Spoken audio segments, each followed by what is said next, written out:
Bhaskar's area ఛానల్కు స్వాగతం. Aided పోస్టులకు సంబంధించి ఈరోజు న్యూస్ పేపర్లో ఎయిడెడ్ కళాశాలల్లో పోస్టులు భర్తీ చేయాలి అనే సమాచారాన్ని మనం చూడవచ్చు. మరి దానికి సంబంధించిన వివరాల్లోకి వెళ్తే ఏపీపీఎస్సీని నియంత్రించాలి, అరాకొరాగా మంత్రుల సమాధానాలు, మీడియా పాయింట్లు, పీడీఎఫ్ ఎమ్మెల్సీలు.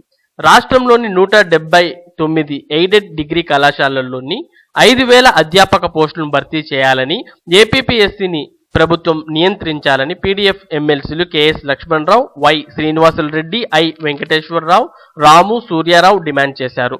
వై శ్రీనివాసులు రెడ్డి సోమవారం జరిగిన శాసన మండలిలో గ్రూప్ 3 ప్రిలిమ్స్ ఫలితాలపై వాయిదా తీర్మానం ప్రవేశపెట్టారు.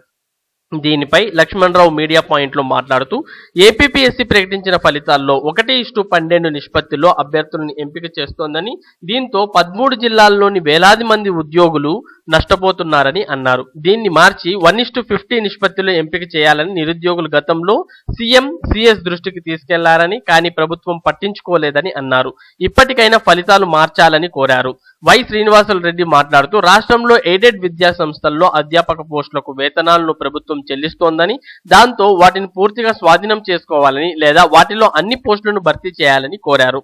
రాష్ట్రంలో రైతుల ఆత్మహత్యలు జరగడానికి గల కారణాలు తెలుసుకోవాలని అన్నారు. కరువు ప్రాంతాల్లో ఋతుపవనాలు కనుమరుగైపోతున్నప్పుడు రైతులను ఎలా రక్షించుకోవాలనే విషయంపై మంత్రుల నుంచి సరైన సమాధానం లేదన్నారు. జలవనరులు లేనప్పుడు కరువు మండలాల్లోని ప్రాజెక్టులపై దృష్టి పెట్టాలని, రాయలసీమలోని హాంద్రినివా, గాలేరీ నగరి వంటి ప్రాజెక్టులు పూర్తి చేయడానికి బడ్జెట్లో కేటాయింపులతో సంబంధం లేకుండా గతంలో వలె వీటిని పూర్తి చేయాలని అన్నారు. అలాగే ప్రకాశం జిల్లాను వెనుకబడిన జిల్లాగా గుర్తించాలని కోరారు. వెలుగొండ ప్రాజెక్టులోని ఒక 10 నెలలైనా పూర్తి చేస్తే పశ్చిమ ప్రాంతాలకు నీరు అందుతుందని అన్నారు. మంత్రి ఈ సంవత్సరంలో పూర్తి చేస్తామని చెప్పారని, అన్న మాటను నిలబెట్టుకోవాలని ప్రభుత్వాన్ని కోరారు. ఐ వెంకటేశ్వరరావు మాట్లాడుతూ బడ్జెట్ లో విషయంలో తాము అడిగిన ప్రశ్నలకు మంత్రులు సరిగ్గా సమాధానం చెప్పలేదని, వారు చెప్పిన అరాకొర సమాధానాలు తాము సంతృప్తి చెందలేదని అన్నారు.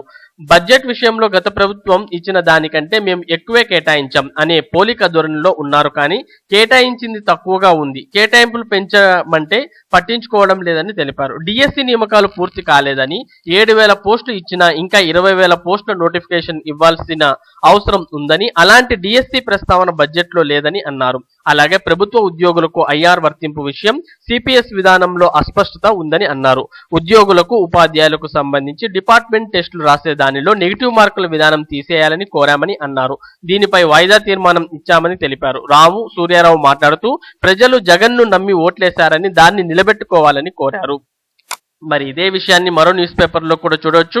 ఎయిడెడ్ పోస్టులను భర్తీ చేయాలి, పీడీఎఫ్. రాష్ట్రంలోని ఎయిడెడ్ కళాశాలల్లో ఖాళీగా ఉన్న 5,000 అధ్యాపక పోస్టులను ప్రభుత్వం వెంటనే భర్తీ చేయాలని ఎమ్మెల్సీలు కోరడం, ఎయిడెడ్ కాలేజీల్లో పోస్టులను భర్తీ చేయడం లేదా వాటిని ప్రభుత్వం స్వాధీనం చేసుకోవడం ఏదో ఒకటి చేయాలని కోరారు.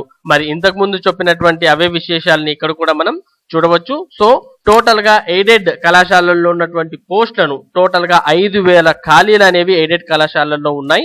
మరి ఆ 5,000 అధ్యాపక పోస్టులను భర్తీ చేయాలని ఎమ్మెల్సీలు అయితే కోరడం జరిగింది. మరి వీరి యొక్క కోరిక మేరకు ప్రభుత్వం దీని మీద సానుకూలంగా స్పందిస్తే ఇది టీచర్ వృత్తిని ఎన్నుకునేటటువంటి నిరుద్యోగులకు ఎంతో మంచి శుభవార్త అవుతుంది. అలాగే ఇక్కడ మనం 20,000కు సంబంధించిన డిఎస్సి నోటిఫికేషన్ కూడా త్వరలో ఇవ్వాలి అనే విషయాన్ని కూడా ఎమ్మెల్సీలు ఇక్కడ ప్రస్తావించడం మనం గమనించవచ్చు. దాంతోపాటు డిఎస్సి నియామకాలను కూడా పూర్తి చేయాలి అనే విషయాన్ని కూడా ఇక్కడ ప్రస్తావించడం మనం చూడవచ్చు. సో ఇవి ఈ రోజు ఉన్నటువంటి ఎయిడెడ్ కళాశాలకు సంబంధించిన సమాచారం, అలాగే డిఎస్సికి సంబంధించిన సమాచారం. మరి ఇలాంటి సమాచారాన్ని భాస్కర్స్ ఏరియా ఎప్పటికప్పుడు మీకు అందించడం జరుగుతుంది. మరి ఈ అప్డేట్స్ మీరు పొందాలి అంటే భాస్కర్స్ ఏరియా ఛానల్ కు సబ్స్క్రైబ్ అవ్వండి. Thank you for watching this video.